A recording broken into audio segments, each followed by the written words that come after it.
Welcome to the New Fly Fisher. It is hard to believe that there are still places in Canada where you can drive to world-class brook trout fishing. Oh, fish on! But there are. Keep your camera on, boy. You're going to be seeing a lot of nice video. The Nipigon River, Lake Superior country. This is a very large river. Base flow is 12,000 cubic meters per second. That means over 300 cubic meters per second. High flow is up to 500 to 600 cubic meters per second, or 20,000 cubic feet per second. Like a phoenix rising from the ashes, the Nipigon River brook trout are resurging after almost a 100-year slump.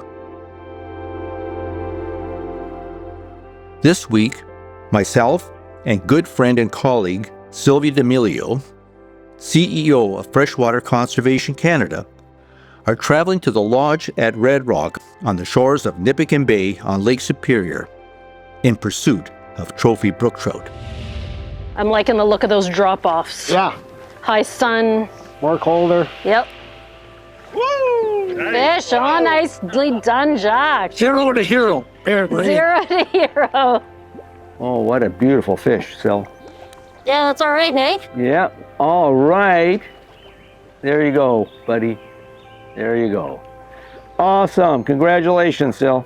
That's lovely. Stay tuned for this great fishing adventure.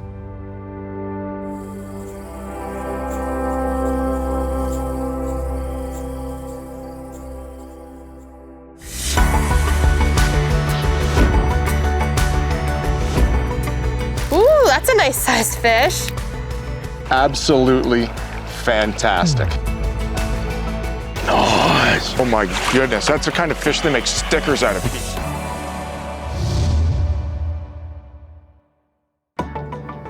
The New Fly Fisher is brought to you in partnership with Destination Ontario.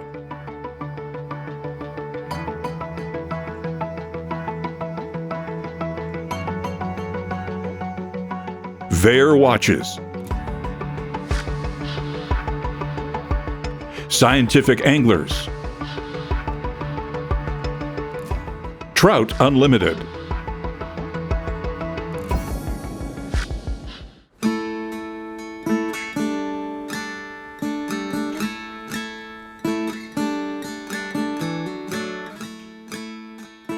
Hello and welcome to the New Fly Fisher. My name is Jack Imhof and I'll be your host this week.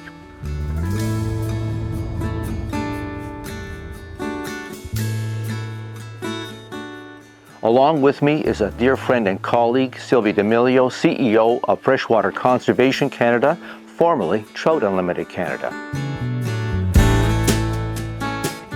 We'll be based at the lodge at Red Rock and fishing the Nipigon system for huge brook trout. The adventure begins now.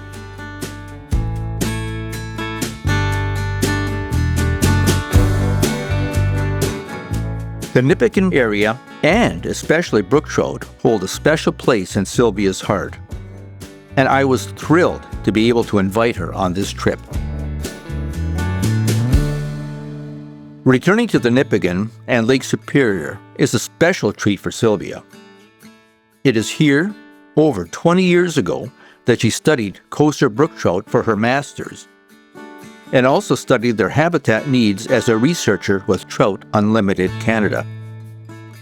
She caught many fish, made lasting friendships, and helped to provide critical information to help restore these fish and the fishery.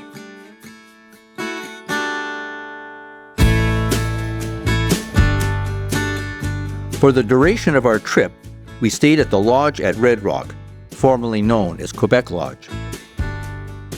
A rustic log building built in the 1930s and refurbished recently by new owners to provide superb accommodation, food, and guides for the traveling sportsperson. Silvia and I were also here to not only fish the Nipigon River, but also to explore its amazing comeback over the last 25 years to be once more a world-class fishery. Our arrival to the lodge was very late at night due to aircraft delays, but we were determined to get a good start in the morning for our first day of fishing.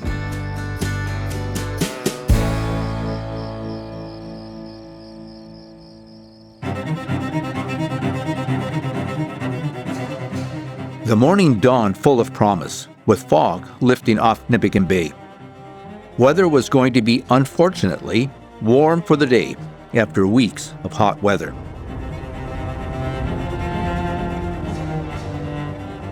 After a quick but delicious breakfast at the lodge, we hopped into our truck to make the drive up to our launch site above Pine Portage Dam on the upper Nipigon River. We followed the guides and their boats up to the launch site.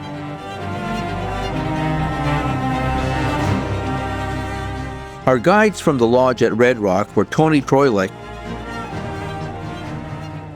and Kevin Boudreau, both with decades of experience on the Nipigon and Lake Superior.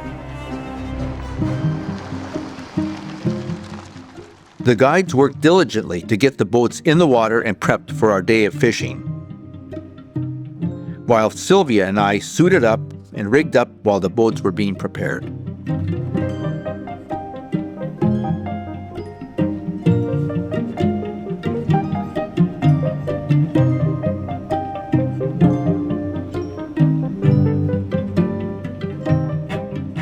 The weather was picture perfect.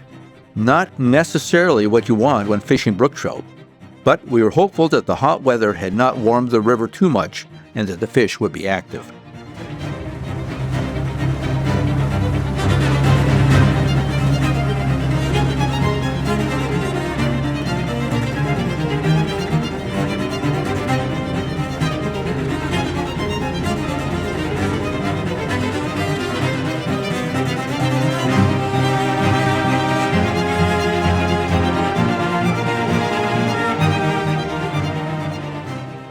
The landscape of the upper river is breathtaking. The water, forest, and shoreline are unspoiled and roll on into the distance. You got all your gear in here? Yep, all my gear's in there. Tony mentioned that we would start the day at a location just downstream of Lake Nipigon called the Overflow. You can start rigging up while we're driving through. I gotta go slow if you wanted to. To get there required a bit of maneuvering on Tony's part. Right behind you.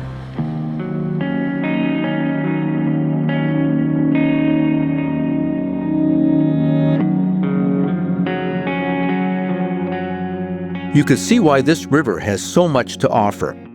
The structure, drop-offs, ledges, and sunken wood scream great trout habitat. We landed the boats and with advice from Tony, rigged up our lines with fast sink tips and larger streamers.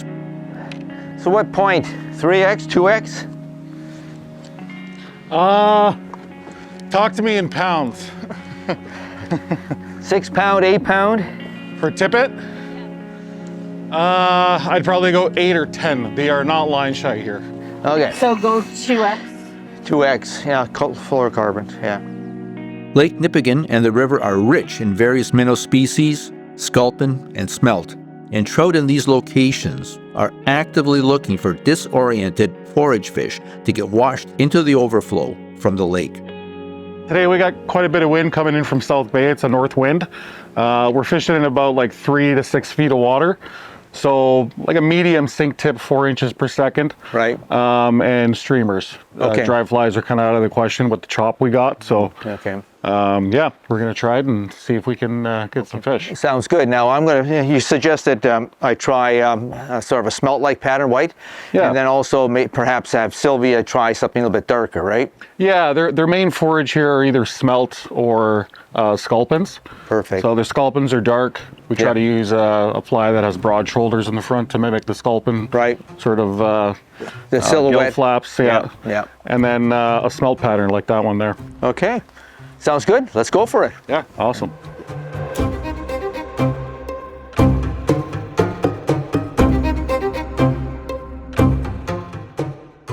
We agreed with Tony that we would start at the overflow and work that short section of water. The rocks were very slippery, and we had to contend with a strong wind from the north as well as large swells coming in from the lake. We're there, so fish through here and then wade out a little bit to get that far ledge there all the way down. Be able to inch your way down. Why don't you start up there and I'll go in after you? A test of our wading skills and stamina, Wahoo! but one we were both up for. So you see how it drops off right Very here? quickly, yep. Yeah. Try to, if you can, try to get all the way to that shoreline. Right. And then let it swing through here a little bit. You want to strip right away because as you can see, it's shallow on the other side. Yep. And then when your fly drops off of the ledge on that side, that's when you can slow down And sort of and work it back through those rocks. work and it back through as it drifts, Right. and then sort of lift your tip up as it gets closer down to here. Okay. But you can try upstream. Yeah. Right through here is good, Okay. and then we can work our way back up that way too on these ledges. Right. Okay. Yeah.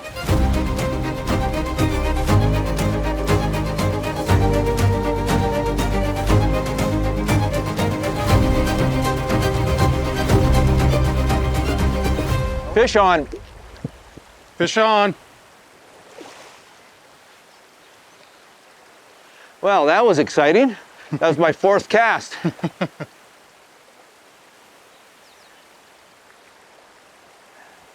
That was a beautiful take. Just the line just stopped. Just remember your barbless, keep it nice and tight. Yeah. He's working pretty good. See if I can. Yeah. There he comes. There he comes. There, oh, you okay? Oh, wait, wait, wait. Nope. There we go. Well, that wasn't that elegant. Not the most graceful netting job, but I got him. Well, the My first foot fish of got the caught on day. the ledge there. Wow. Let's see this little fella here. So this is my first fish of the day. First fish on the upper Nipigon. Beautiful brook trout. These are resident brookies. They move in and out of the lake. This fella was taken on a smell pattern. Not big, but beautiful.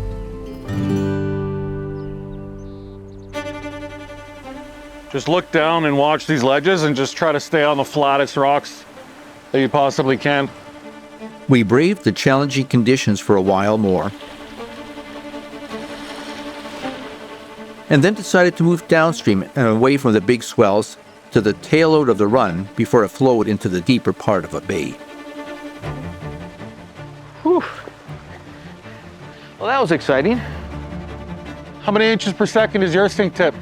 It's probably about 4 as well. Yeah, let's switch up to a heavier one. That one I don't have. I got it for you.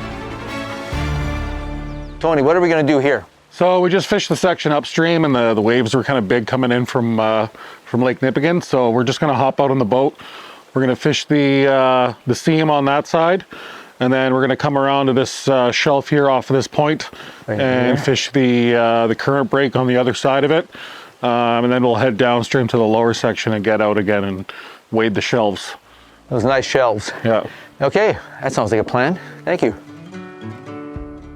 As we prepared to fish the next section, Silvia, Tony, and I reflected on the fact that we were seeing a good range of smaller fish.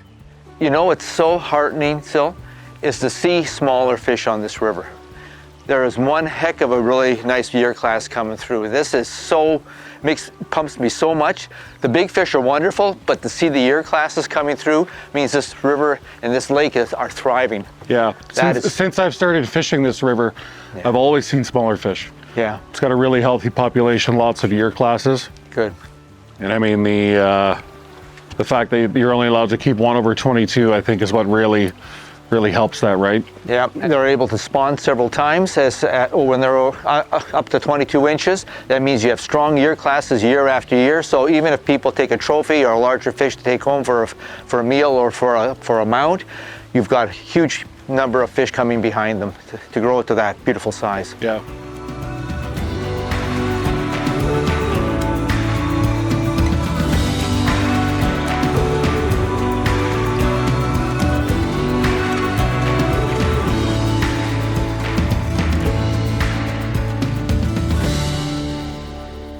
I'm going to kind of clear up the floor a bit. Okay. We'll get one in the bow and one in the back. Okay. And I'll stay in the middle.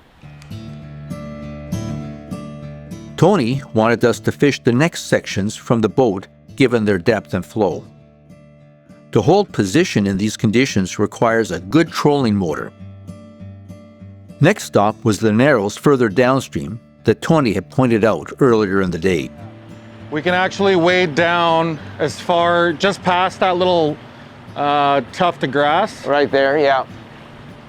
And then work that ledge along there. Actually, right where the boat is right now. Right here, we cut through, Yeah. so I'll fish it Through, from that right side. through here. So I'll fish from that side this way. Yes. Yeah. Right, got it. And walk that ledge. Slowly. Yeah. You can walk it to about right here, and that's Okay, it. right here, okay.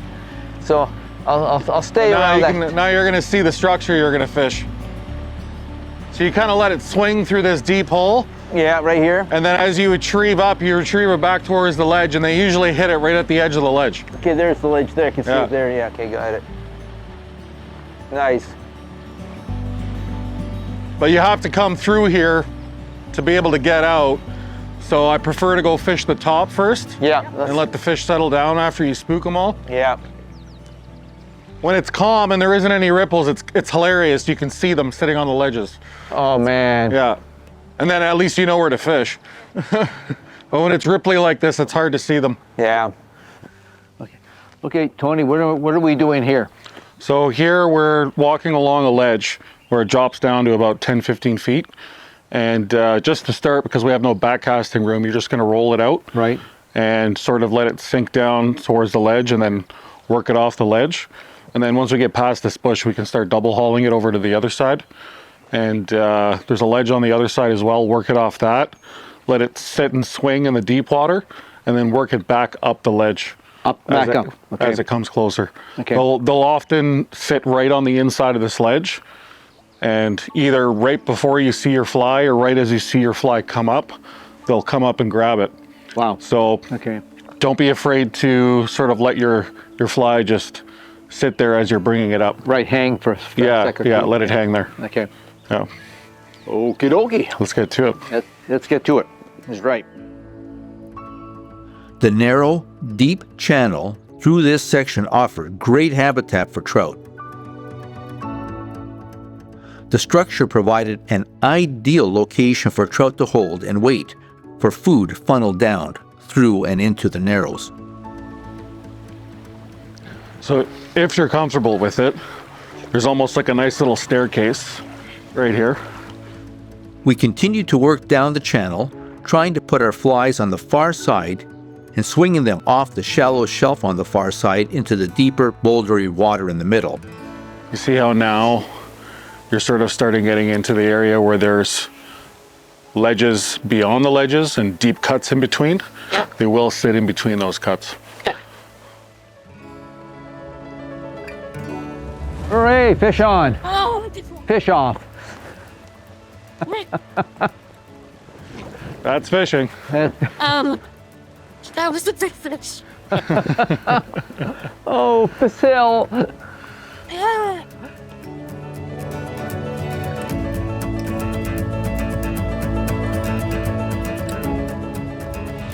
Oh, oh dear God, heaven. Oh, That That's is heavy. a fish. That is a fish. So I was swinging Good job, along. Jack. I'm just trying to keep him off that ledge. I'll be able to get out to the ledge here. Yeah, back here. I don't know if he knows he's hooked. A sec here. Nope, nope. Got him. Got him.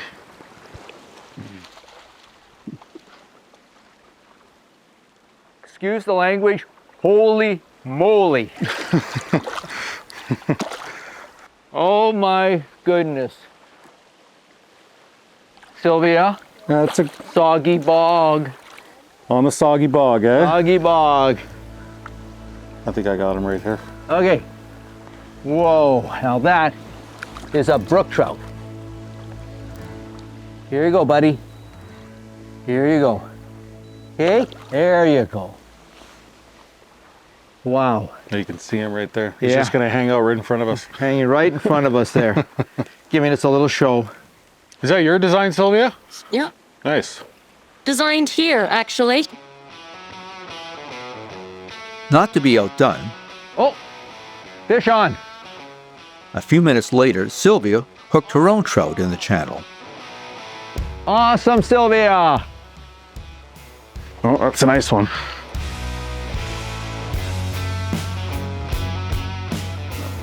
If you take a few steps back, Sylvia, Yep.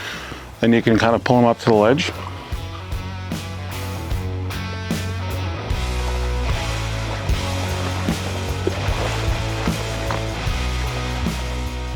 I did it again.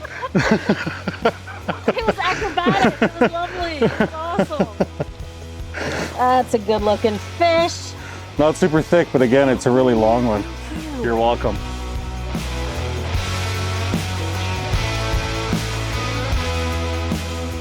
It's so gorgeous. This is what I've missed. Mm-hmm. Bye-bye.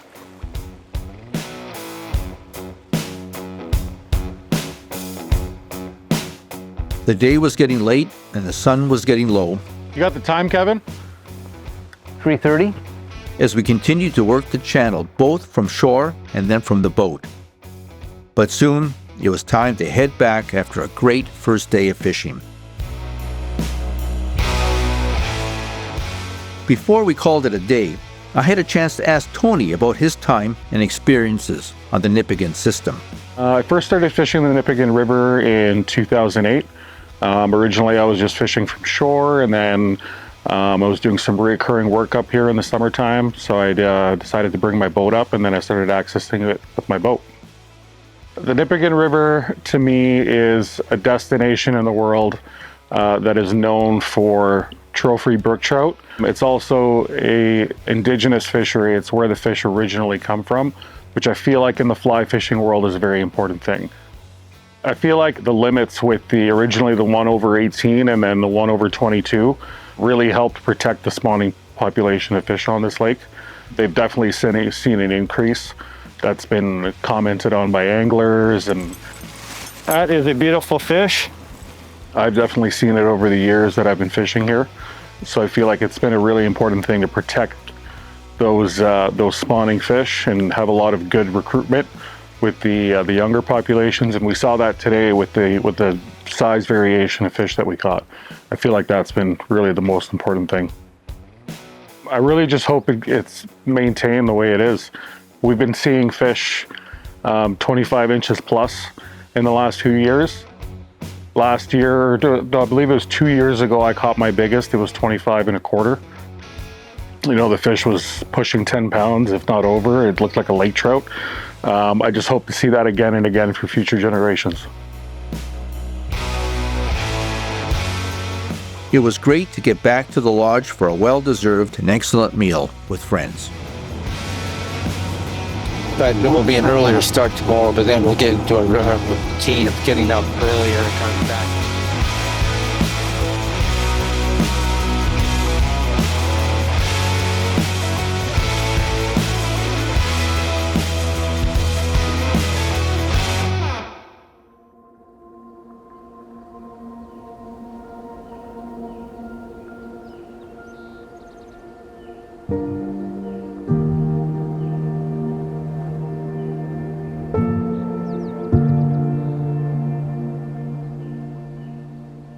Morning broke with a heavy fog over Nipigon Bay.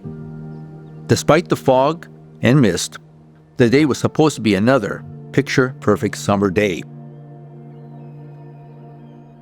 Despite the perfect weather, we were all pumped to get back on the river, but first, we had a great breakfast to fortify ourselves for the day.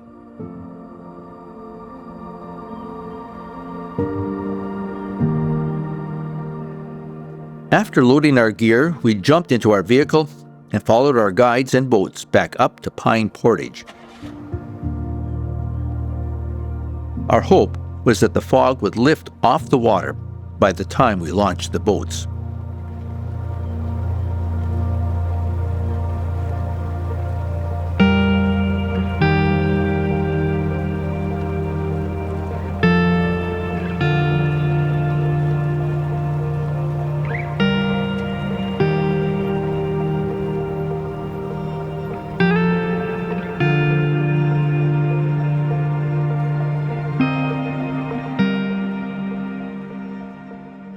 We loaded our gear and prepared to head up the lake portion of Pine Portage to the upper river.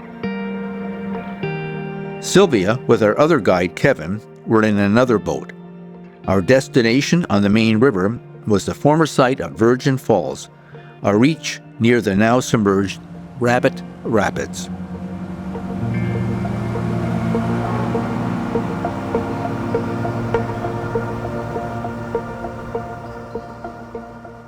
I asked Tony about this area we were planning to fish.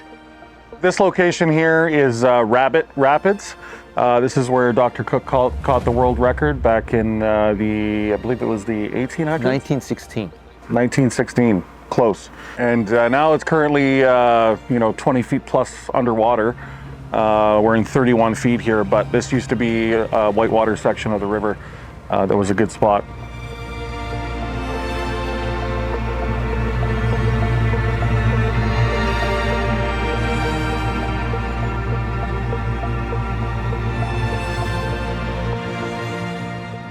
This is day 2 of our fishing trip here on the upper Nipigon River and close to Lake Nipigon. So, Tony, what are we going to do today? What am I fishing for right here? So this spot is Virgin Falls. There's a shelf right here, a boulder shelf that drops down into about 30 feet of water, and the fish seem to stack up right on the shelf and sort of right off of it, especially when we get closer down to the dam. Okay, so cast towards shore and work my way back. Yep. Okay, and hope for a big guy. Yep. Alrighty, here we go.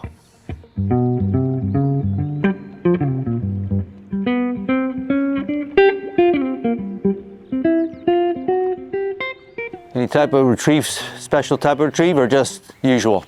I was just gonna say, so try to like sort of go straight across. Yeah. On top of the shelf. I'll get you a little bit closer. Okay.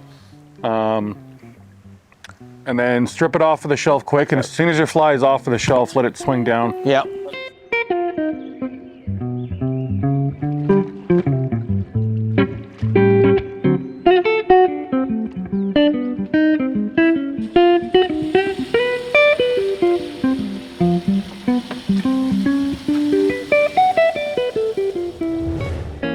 Fish on. Whoa. Okay, move down here, Jack. I'm coming. Just let me reel in a little bit tighter here.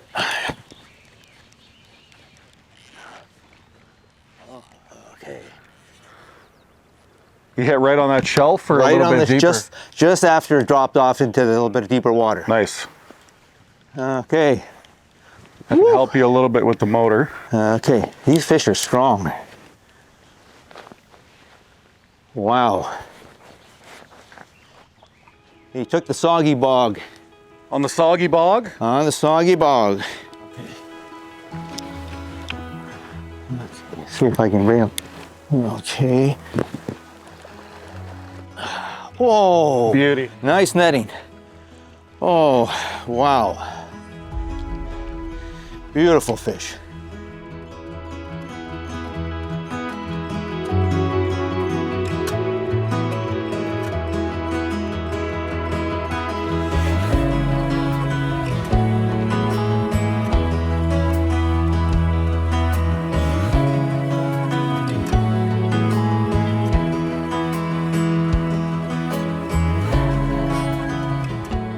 Alrighty. First fish of the morning. This is all good. Okay, throw that out there. So right in there, Jack. Yep. That rocky shoal that comes out, it comes out on a point and then it cuts in very sharply, sort of right where the bedrock meets that big spruce. Right. So try to get it a little bit further in if you can. Yeah. So that it swings off of that sort of part of the ledge that little turns point to the right. there. Yeah. And as we get further down, it'll be a little easier for you to get in there.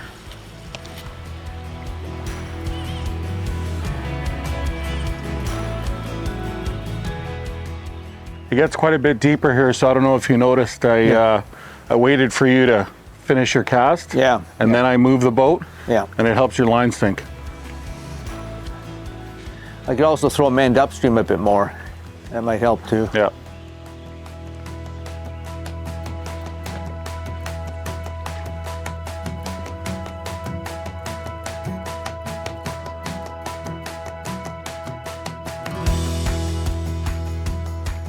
Fish.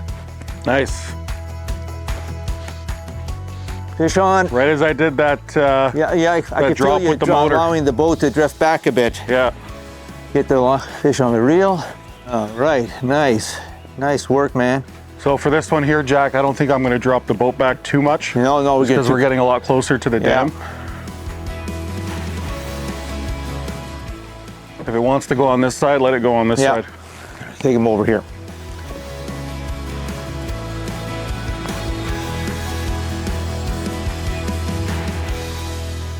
I felt a couple of taps, and then suddenly I felt weight. Oh, it's dogging you. He's dogging. He's dogging. Yeah, he's dogging down. Okay, oh, come on, buddy.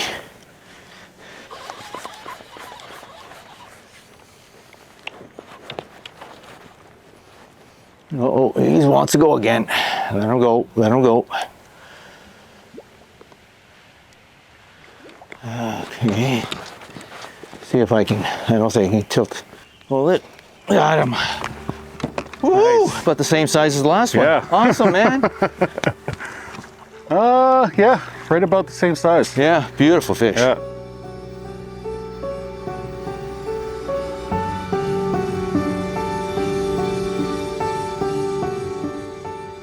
What a great way to start the day. 2 beautiful fish in less than an hour. It looked like it was going to be a great day, but things became much tougher as the day progressed and the sun continued to shine down. Every island has shelves like these around it. Wow. Not current though. That's why this spot is particularly good. Yeah.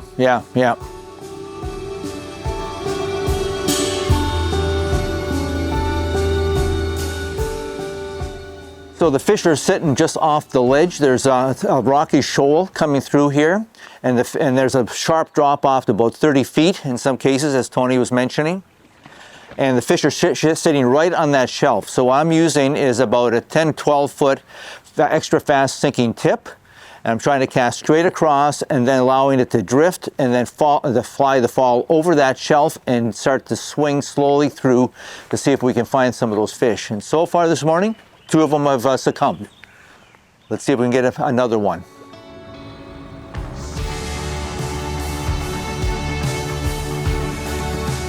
One of the additional things that really helps with getting the sink tips down is if the guide drops the boat slowly downstream with the drift, that allows the fly to sink deeper and the sink tip to sink deeper and swing better.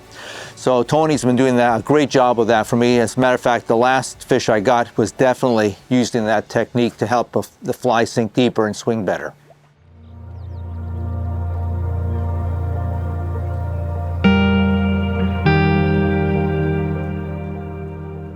It was getting close to noon, and Silvia and her guide Kevin had been fishing further down the river and came up to join us for lunch. We decided that Silvia should fish in Tony's boat for the afternoon, and I joined Kevin in his boat. Before we started to fish again, Tony explained the setup for Silvia for the afternoon. Just to talk about the setup that we're using here today, we got some aggressive weight forward floating lines. You need the aggressive tapers to be able to cast the sink tips that we use. And what I'm using here is a tapered 8-foot extra fast sinking tippet. Sinks at about 6 or 7 inches per second, and we'll connect that with a loop-to-loop connection to the floating line. And after that, we use a pretty heavy line. I'm using 12-pound test leader or tippet material, and we put about 5 feet of that on. The fish here, they're not very line shy, and guarantees getting it to the boat and not having to worry about breakoffs. So yeah, what you're going to do here is you're just going to cast about 5 feet into the shelf on the shallow water, and then work your fly off the shelf. As soon as it comes down off the drop off, you're going to let it swing down and just give it some life and some action as it's going down into the swing. And then once it swings down out past the back of the boat, you can retrieve it in with a strip. So no retrieve until you got the swing. Yeah, you still want to give it a good amount of life. So now you still want to strip a little bit right now. You're still kind of right on the edge. Mm-hmm. Hey, Tony's done the classic guide thing. I got hung up on the stones 3 times. He's moved me further away now. Been there, I've done that. There's no fooling you. No fooling me.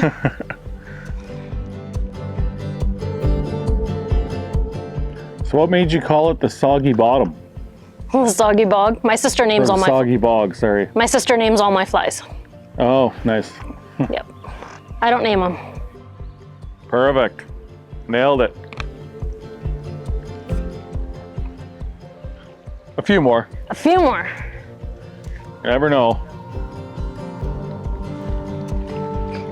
Nailed it. 3. Can feel that current. The use of the GPS-controlled Mancoda trolling motor was a blessing because it was able to hold the boat in position in the strong flow so that we could properly work the fly.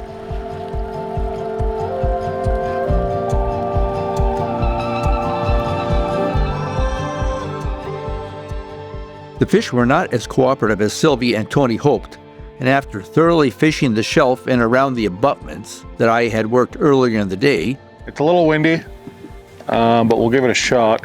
I can make it work. decided to move upstream and fish some of the shoals around various islands closer to the lake. Just with the wind. Yeah, the wind's brutal for fly fishing. The amount of habitat on the river is absolutely amazing. So we moved into an area where there's these sort of shoals and shelves coming off of the islands. Tony mentioned that most of these islands have shallow shoals with rapid drop-offs going from a few feet in depth to over 15 to 30 feet. These make ideal locations for feeding fish. So they cruise up and onto the shelf? Yeah, you tend to get them more like sort of in On the the area edge? that's right in front of the boat here. Kind of like where your fly is right now. They'll cruise up onto these areas to feed. When it's warmer water like this, I'd imagine they would cruise in and out. But when the water's colder, thermocline's a little shallower, they probably stay up on it. The key to this fishing is to work an area and then keep moving and trying fresh areas. So for this area here, Sylv, you can just fan cast. We'll be working this part of the shelf. We'll stay perpendicular to it, so there isn't any current here, really, so the fish could be anywhere on the shelf. So just try different locations, cover a lot of ground. It'll up your chances. Got it. I really like that part in the middle. Sort of a deep channel between the two shelves on either side. Mm-hmm. Yeah, you always want to put your fly up on the shallow water first and then work it off. Oh, What happened? fish came right up here. Really? Yep, Did it hit? it hit. Keep it And in then there. Keep it in there. It followed it right up to the boat. Keep it in there. Oh, what am I new? Give it a roll cast back out there. Just a little roll. Come on, bud.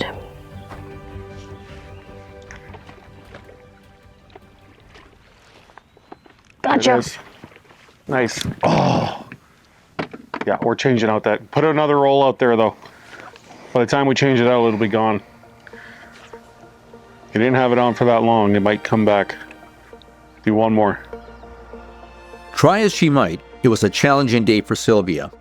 The fish just were not cooperative. Likely a combination of bright weather and warmer than normal water temperatures sitting in the mid to high 60s rather than the normal mid 50s. The day was coming to a close and the thoughts of a short, relaxing time before dinner came to mind. So we all decided to call it a day and head back to the lodge. A challenging but fun day of fishing. We were all looking forward to the next day.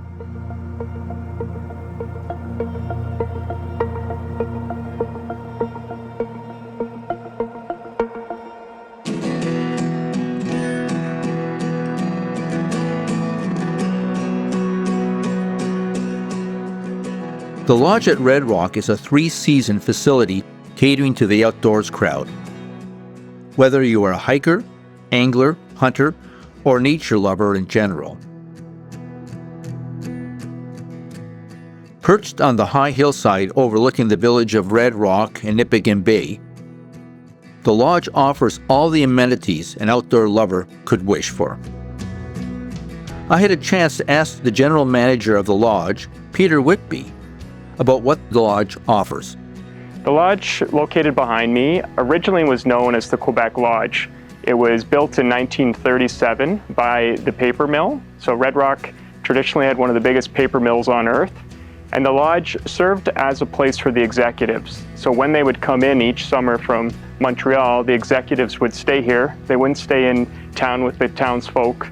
They would have their own chauffeur, their own bartender, chef, and it was really an exclusive place for a long time.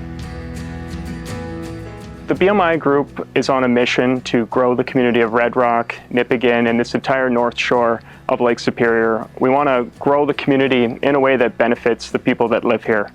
And so the lodge offered a unique opportunity to bring more guests, bring fishermen from all over the world, and really contribute to the community and to help it grow.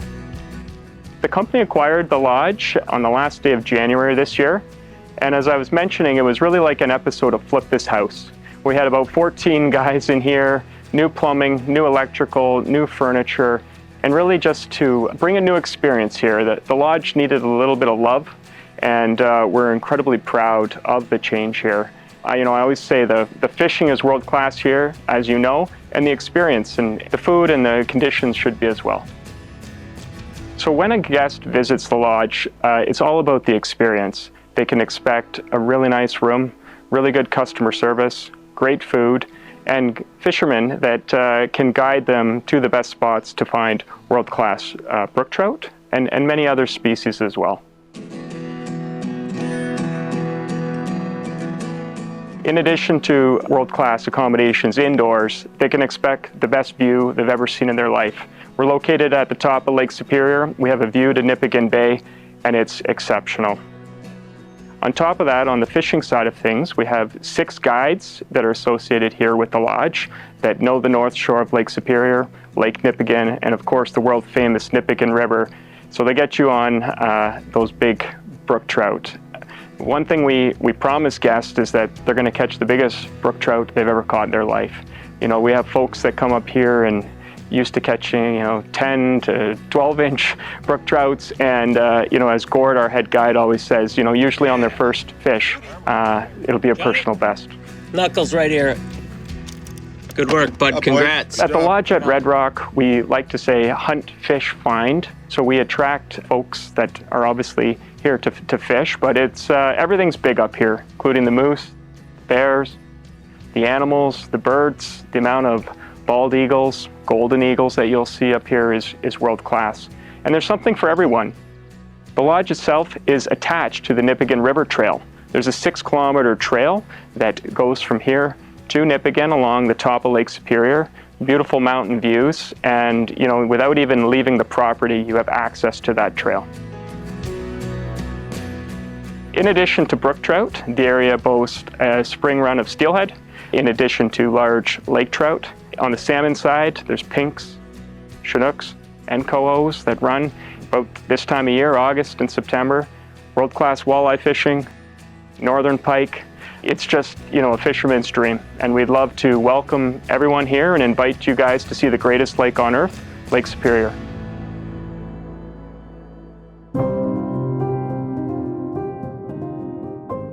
The next morning dawned foggy and cool, and the weather forecast was more of the same.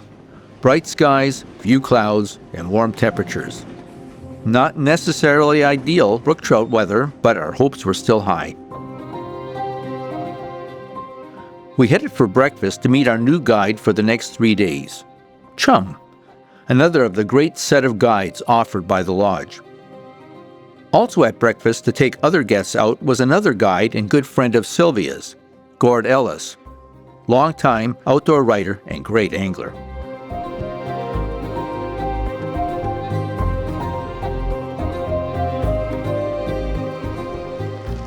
We loaded our vehicles and headed out to try a new location for me and one of Silvia's favorite sections of the river, Split Rock.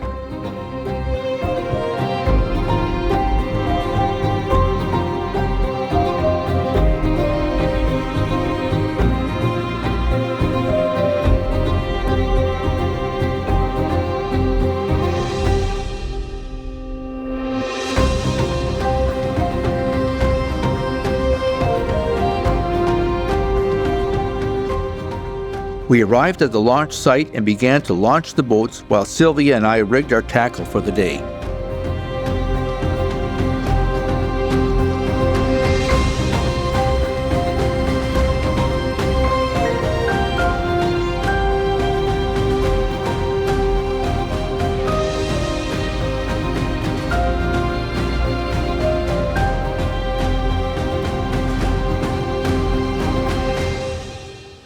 This is day 3, and we're at Split Rock with guide Chum, and we're going to be going up the river from Jesse Lake here and fishing some of that heavy open water on the big river and looking for those big brook trout. Today's going to be a gorgeous day. We're going to be doing different type of tactics and all on the fly rod today, right, Jack? Yep. And we wish us luck, and hopefully we land a big one today. Perhaps one of the loveliest boat trips I've ever had in Northern Ontario is the trip up Jesse Lake towards Split Rock. The river is flanked by tall hills and rugged fluted cliffs. Split Rock itself is aptly named. 2 gigantic blocks of tree-topped stone split in the middle of the river. We left Silvia and guide Kevin at Split Rock Narrows and headed upstream toward the upper section below Pine Portage Power Station. The first location that Chum took me to was a small but strong back eddy of the big river. A great spot for food to be captured and pushed back upstream to waiting trout. Serious flow here. Oh yeah. Okay, we're at our first spot to fish. Chum, what do you want me to do? Today we're going to be casting some sink line, and we're going to vary the length of your lead. So this time of year I'm finding that the fish, you got to get right down in front of their faces. So we're just going to play with the lead today and find what works, and we'll be throwing some butt monkeys and the fly you got on there right now is Soggy Bog. Soggy Bog, Yeah, and, okay. and just different colors and variation of flies today. Sounds good. Just point me in the right direction. Okay, let's get started. Okay. What are we doing specifically here, Chum? Here along this shoreline here, we got a back eddy coming towards us, so we're gonna get in position, and then we're gonna start out here a little bit, and you're gonna be casting up and let your fly drift through that back current. Let your line grab that hook and pull it in. Perfect. We fished for a bit and decided to switch up flies and work the area a bit more before trying another spot. Nice size. Anything too big, I'm finding something like this maybe. Yeah, we can do one of these. Waiting for that wind to die down for a second. Yeah, it's coming up. Yeah. There were a number of challenges we were dealing with. The day was very bright and clear, again. Just like the last several days, mild and with a strong wind. Water temperatures were still very warm for the trout, so we had to go deep. Nice. So, slow and deep was the mantra of the day. Oh, there's got to be something sitting there. Well, maybe There always they may be is. hunkering on the bottom there. After an hour or so, at the first location, So this current goes from that bald rock, Yeah. pushes it in, and it runs all the way back. It's never back. we decided to move across the river to a larger back eddy on the far side and work our way along the eddy and shoreline back towards the main flow.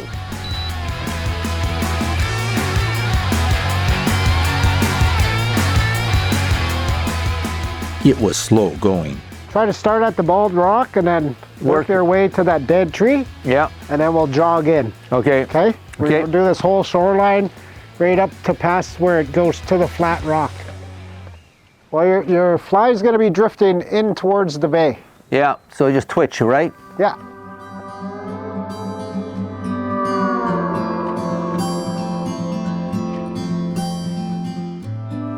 I've never seen it this slow though. This is Well, easy. I was talking to Gord last night. He has a couple of guys out from the States, and he was saying that they got one brookie at 10. That was it. Yeah. And they fished for much of the day, and they said screw it, and they went off for walleye. Oh yes. And I sent a note. We were trying to get a hold of Randy Beamish because I just wanted to have a little interview with Randy as well. And he was saying it's been tough fishing because the temperatures have been so warm. Oh yeah. Yeah, fish just rolled. No way. Let's get over there, Jack. I did see a fish roll in the nervous water on the edge of the main flow, and we moved towards that direction.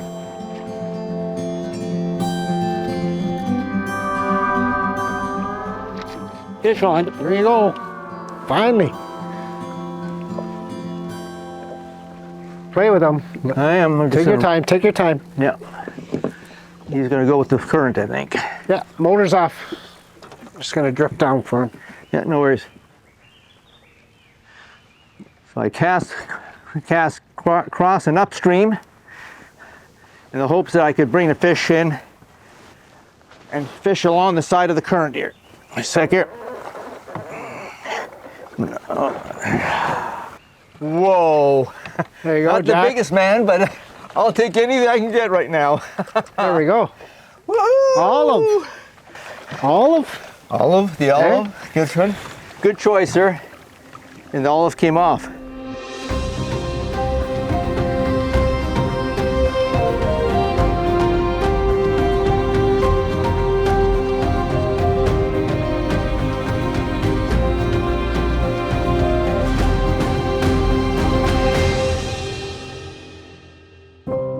As we finished releasing the fish, we saw that Silvia and Kevin had come up the river for lunch.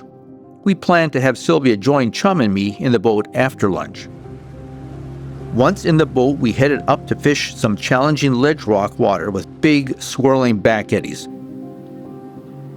It's hard to describe how complex the river structure is and what that does to the water currents as they flow around, up and down and over the ledges and gigantic boulders on the bottom. That little guy that I got, I cast upstream and was just moving the fly just about a little faster than the current.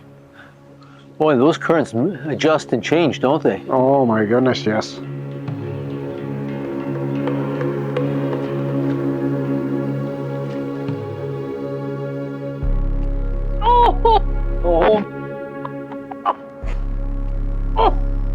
So they like white that time. Where was my hook set on that? I don't know. Oh my god. Okay, we're gonna move up. We only had the one hit, eh? No follows? We decided to move further upstream through the heavy water to a section that had a good seam to work. Well-defined seams on big rivers are great places to fish.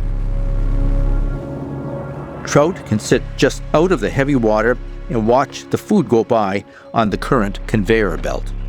You put the trolling motor down? What's lovely is seeing these smaller, I mean, we all want to catch the big fish, but it's lovely seeing the smaller year classes. Gansers. A rope burn on my stripping finger. Oh, fish on. There you go. I think it was all the boat positioning. Boat positioning. Oh, yeah. That's a little one, but take it. You wanna? Oh, it's a sweet fish. Look at that. They're all sweet. Want to release her, Silvia? Sure.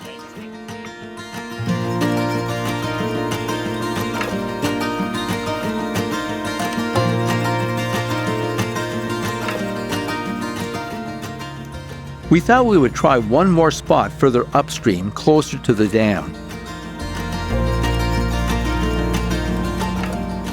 Another location that had great seams with large bouldery water.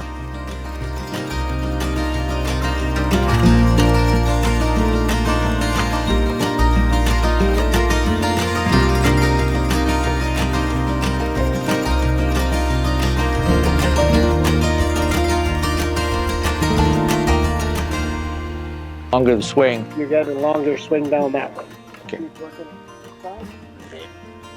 We are in for a big surprise. Let's see if I can. Heads up. Heads up. Oh, it's right around the boulder. It was in front of the boulder. This side thereof. Hammered it. Hammered it. Right in front of it. But you know what? Oh, that's a nice sucker. They count too. All fish count, and it's great to see that the river has other great fish such as long-nosed suckers. Like, look at those lips. Do you see those lips? The vacuum cleaners of the river, They're gorgeous. and a sign of a healthy system. Sucker pucker. Sucker pucker it is. There you go, bud. Woohoo! All right, well, I'm into multiple species now. Yeah, I'm not. I'll take that. Despite slow fishing, the scenery alone on the way down was worth it. Try as we might, the flows were down, as were the fish. So we decided to call it a day and head back to the lodge for a well-deserved dinner.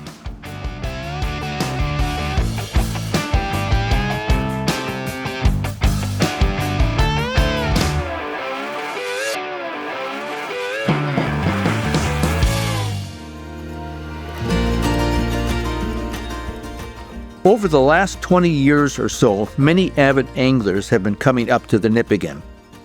Some for only a year or two, and others for many years. We had a very enjoyable time over a couple of breakfasts and dinners with two such people, Keith from Minnesota and John from Wisconsin. Well, last year was my first, and I am not a big brook trout fisherman. And so John graciously invited me to come along on this trip last year. And I'll always come back as long as I'm able. Enjoy this great country and the beautiful fish. Yeah, caught a personal best last year, 23 inches. Got him! Right on! We're hooked, just like the brook trout, after this type of experience. So today was a fabulous day. 72 degrees temperature, the water much cooler, but you couldn't have asked for probably a better made day, up here in this region. Nice work, man. Good guy. Nice work.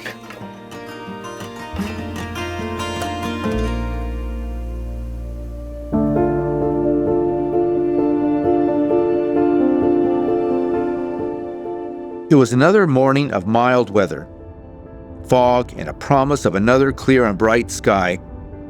We decided to give the Upper Pine Portage section one more try, given the conditions and our success from a few days before. Again, there was a heavy mist on the water, but the sun was shining, so we got our gear, loaded the boats, and headed out. Me with Chum, and Silvia with Kevin for the morning. Well, it's day 4 of our fishing adventure here up on the Nipigon watershed. To be honest, it's been a tough week. The weather has been beautiful and warm. The river temperature has been a bit warm as well for the fish. We've been catching fish, but it's been a bit of a slog. We're hoping today we'll start seeing some more of these big, beautiful brook trout. So what are we going to do today, Chum? Today we're heading up to Lake Nipigon. We're on the top end of Pine Portage Dam, which is Forgan Lake, and this is the most northern part of the Nipigon River system.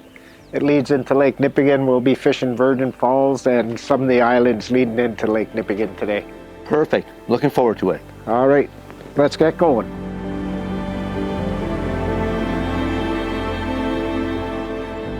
It's hard to describe the feeling of this northern part of the country. The water, land, and air seem special and charged with energy and expectation. We were just hoping that energy would also be felt by the big Nipigon brook trout that we knew lived in these waters. Where am I casting? So we got a shelf over here. Yeah. It runs in and then along there. Okay. The big challenge continued to be the nice weather and the warm water temperatures. Water temperature is a bit cooler this morning. 63? Yeah, 63 degrees up here today. 65, 66 over the last few days, so hopefully that'll get them on the prod a bit more. At Chum's suggestion, I was using a smelt imitation since we were close to Lake Nipigon, which has a good population of smelt. I was trying to get it down and then swing it over the large boulders and ledge rock. So when you see your line right in line with the cribbing over there, Yeah. start pulling it in. So I'm trying to vary the retrieve here. I'm using a high desync tip line and a weighted fly. There's a shelf out here that drops off from about 5 or 6 feet to 9, 10, 12 feet. The fish are sitting right on the edge.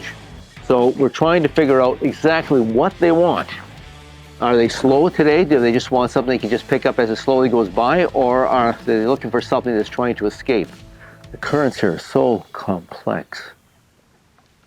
Well, it's certainly getting down.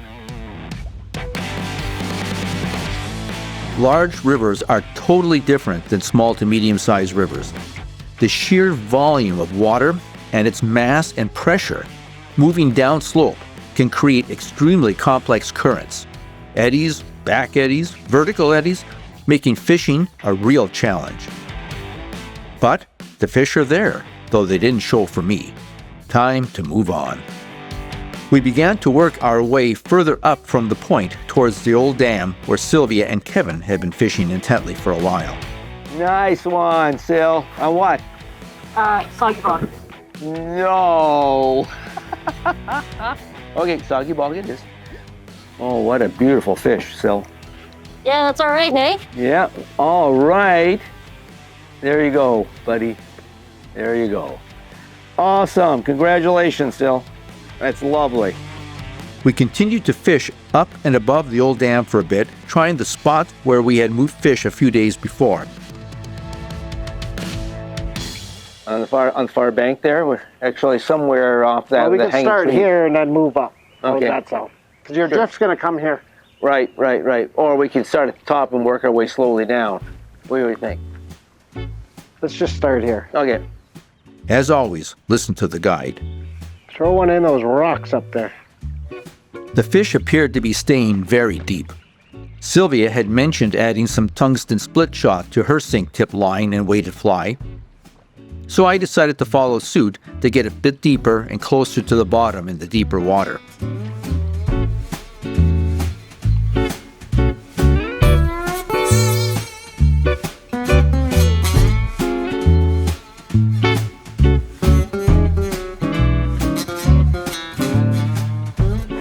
That was a tap.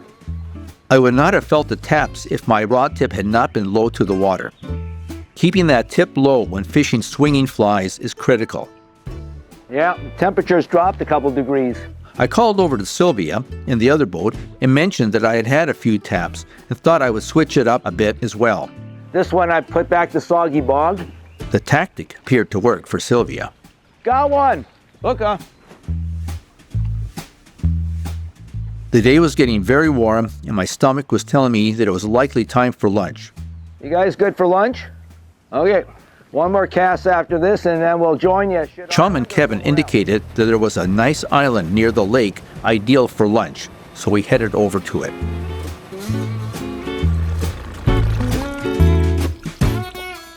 While relaxing over lunch, I asked Silvia, who has done so much research on the Nipigon and Lake Superior, to provide an overview of the Nipigon system in this area of Lake Superior. Given her extensive research over the years in the Nipigon area, her expertise makes her a brook trout and coaster specialist. What do coasters and brook trout mean to me? They're a magical fish. They're beautiful, they're stunning, they're mysterious. By absolute definition, a coaster brook trout is a brook trout that spends a portion of its life in Lake Superior. Well, shortly after my master's thesis and the genetic work that we did, Trout Unlimited Canada put together some funds, some people, including myself, to assess the habitat and try to determine what actually creates a coaster brook trout. And based on the work that we did, we determined that it's very much habitat driven. So when habitats are less available in the middle of the summer, or as things start to warm up and rivers start to go down, then animals have to find refugia. And if there's not enough refugia, they go out into the lake. And so it's really environmentally driven, which is a good thing. But we still need to maintain healthy riverine populations, which are the backbone, that foundation for the coaster brook trout. We've done so much to alter the habitat, especially when we're talking about coastal brook trout, between the dams, the hydroelectric dams on the Nipigon River system, the crossings that hamper passage upstream, rail lines, highways. We've hampered the animals' ability to fully utilize their entire habitat. So, you know, are they making a comeback? They absolutely are. And we definitely have more brook trout and more coastal brook trout than we did before. And, you know, the size is growing and increasing, but the work is far from done if we want to have really, truly healthy, stable populations. We need to monitor closely harvest rates, but also angling rates. We know that, you know, catch and release is a good thing, but catch and release multiple times in a day of a single fish is really hard on a fish, and they may not survive that. So it's really important that we monitor this as the fishery is becoming more and more popular. So Trout Unlimited Canada was critical in getting involved in the changes in regulation, along with the Ministry of Natural Resources and a lot of other organizations, in increasing the minimum size and decreasing the number of fish that could be kept. Also in putting in place the single barbless regulation on Lake Nipigon. So all of these tactics have reduced the harvest of critical age fish and allowed them to grow larger. You know, we need to make sure that we're doing our utmost to protect these animals and giving them a leg up on future spawning.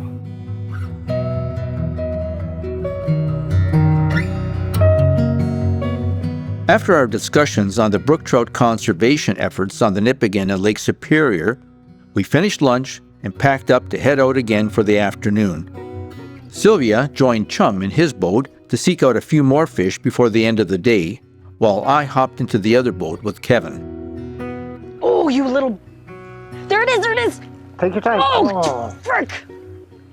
Come on! After a bit, Chum decided that it was time to try another spot. Always listen to the guide. They know the water and conditions better than you. We reeling in? Yeah. Yeah? Good.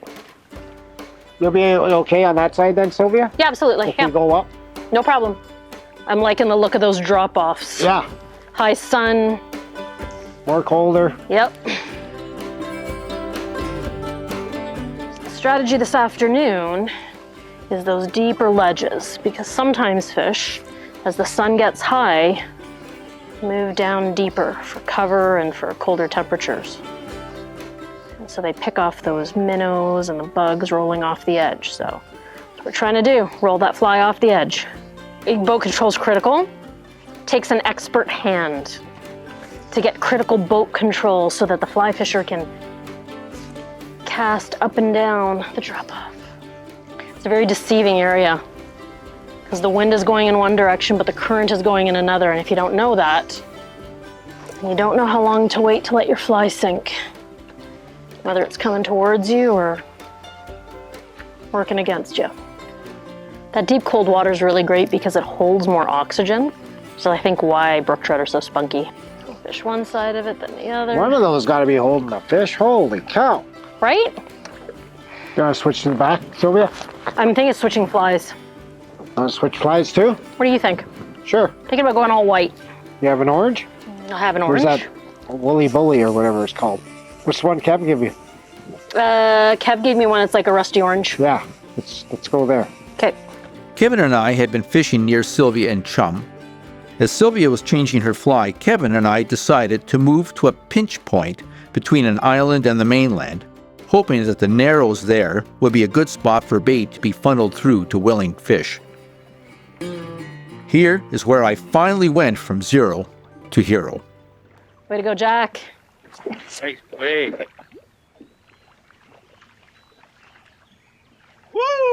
Fish, oh, nicely done, Jack. 0 to hero. There, buddy. 0 to hero. Oh, look at the girth on that one. Oh, he's a chunky. Yeah. The joys of fishing barbless. Perfect.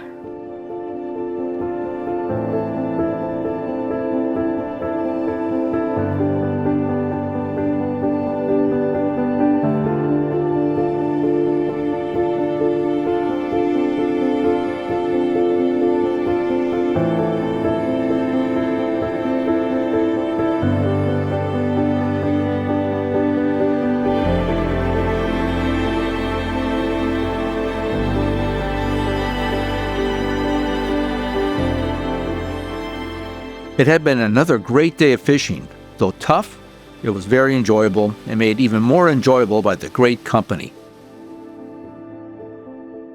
Time for a delicious meal and bed.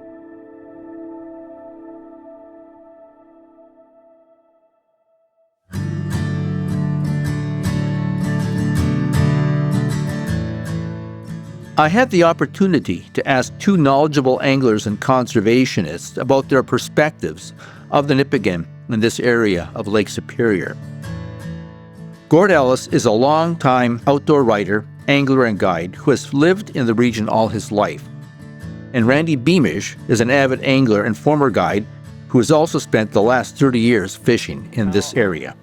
Well, the Nipigon always was a dream of mine to fish it, and I was lucky to move here in the mid-90s and got a chance to see it early on when it had been heavily exploited, and there was concerns. Local fisheries management was concerned about brook trout levels in the river itself. Well, when I started fishing here in the 80s, the fishing sucked. It was very poor. Like if you've got a 13 or 14 inch brook trout in a day's fishing, that was a big deal. And there's a whole bunch of reasons for that. You know, there's harvest and water levels and all sorts of things. In the last 20 years, due to some really good regulation, some forward-thinking regs, and also water level control, the fishery's come back a lot, and it's quite an impressive fishery. The overall regulation now is pretty simple. It's one fish, 22 inch. Anything in the Nipigon, its tributaries, Lake Nipigon, its tributaries, and the North Shore Superior and its tributaries. Overall, it's been a huge success, in my opinion. The bottom line was regulations were put in place that protected these fish from overharvest and allowed them to spread. And what's interesting about the Nipigon system is, you know, the river, the lake, and the bay here have really taken off, but it's spread. It's so interesting to see how especially the coasters have spread back to, you know, where they hadn't been for years and years, and that's how important the Nipigon system is.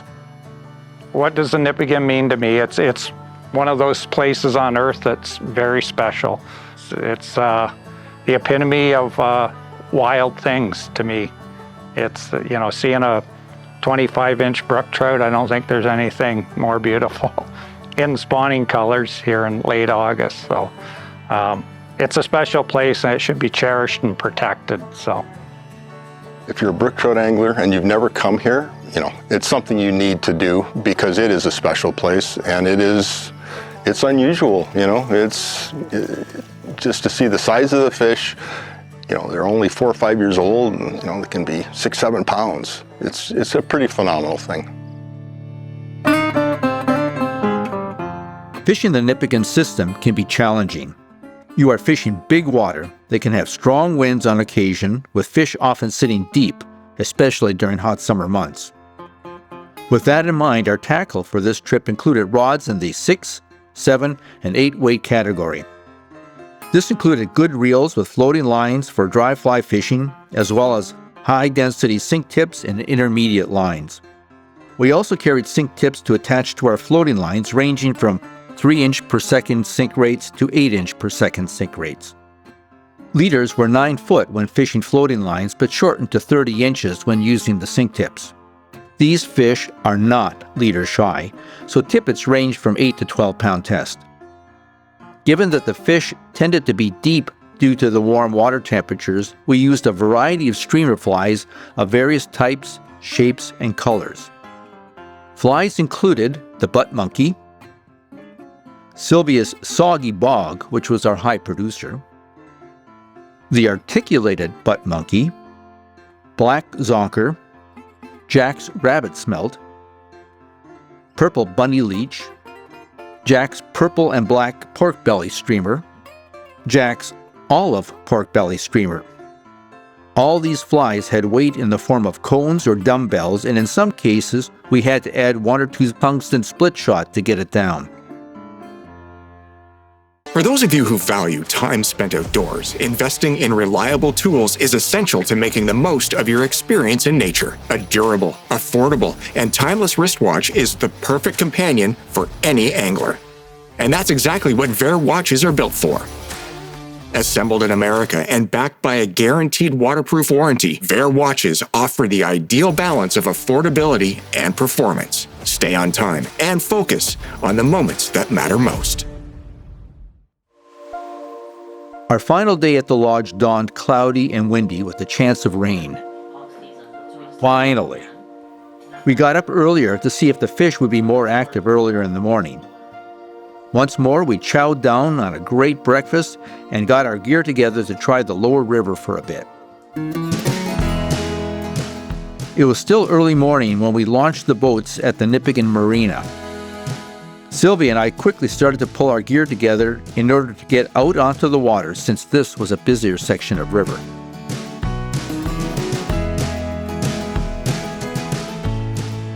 We quickly headed up the river towards our destination, just past the Highway 17 bridge, Gapin's Pool. As we moved quickly up the river, we were hoping that the cooler temperatures and cloudy conditions would spark more activity in the fish. So we've come to the lower river. We're going to give her a go this morning. It's our last day of fishing.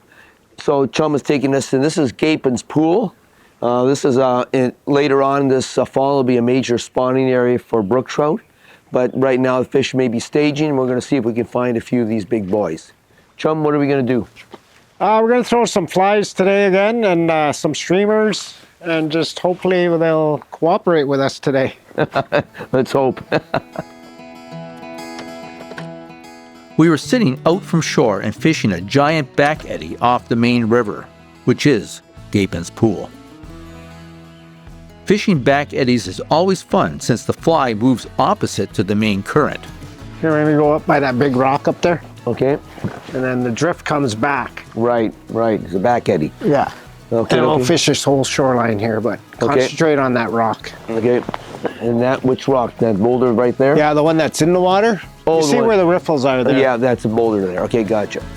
So you want to cast it right over that riffle. Right over on top of it, and then they'll let it swing through and then bring it back. Conditions were good, just hoping the fish were interested as well.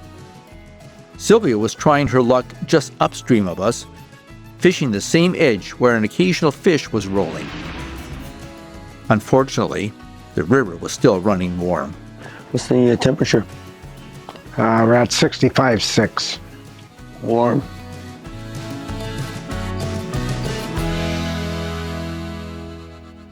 So if you want to hit in between that big rock and that little, the second white rock, you want to be just in front of that big rock. Right. You're like there? Yeah, exactly. Then it grabs that current and should pull it right over. Did you feel the rock? Just a little bit of a snick as the line went over it. Soon, however, it looked like we needed to try another location.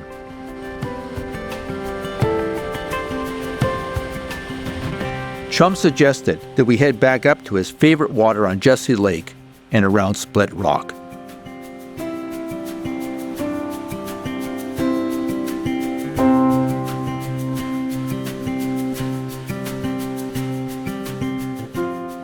This looked fishy, especially with the mergansers spending their time around here. Split Rock is another location where the river narrows and funnels food. Again, a good spot to try for one last fish. However, the current was quite strong. You'll feel the rocks. Yeah. Like when you first cast, just let it go. Yep. Let that bow happen. Yep. And then let it swing.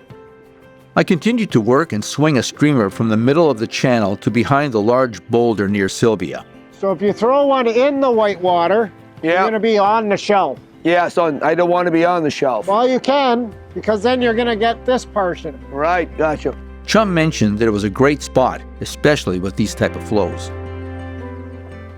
Fish on. Get him? Fish on. Fish on.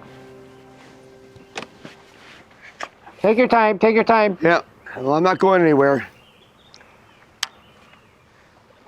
He's taking line out because the You want us to drift down to him? Yeah, let's do that.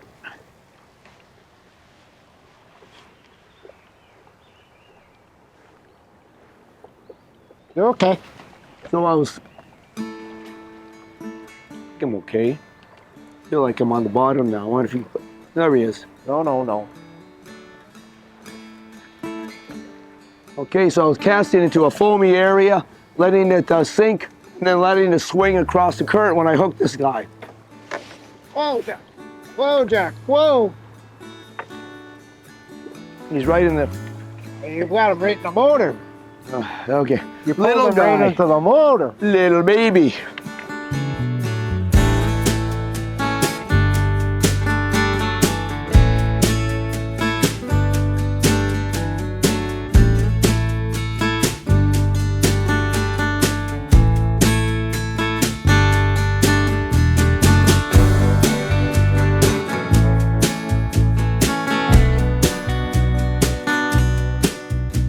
It was getting late, and Silvia and I tried this good spot for a bit longer, but time was running out on our trip. We had had a lot of fun, shared stories, and discussed our favorite topic, brook trout conservation. But it was time to head home. Well, it's the end of our fishing trip. We've had 5 great days here up in Nipigon country.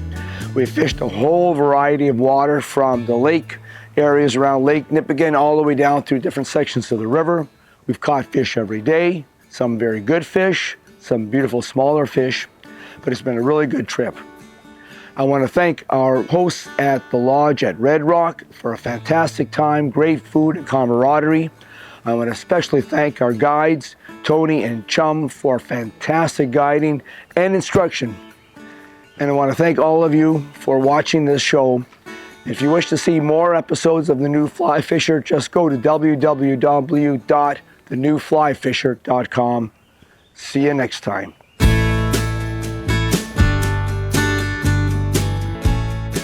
The New Fly Fisher is brought to you in partnership with Destination Ontario.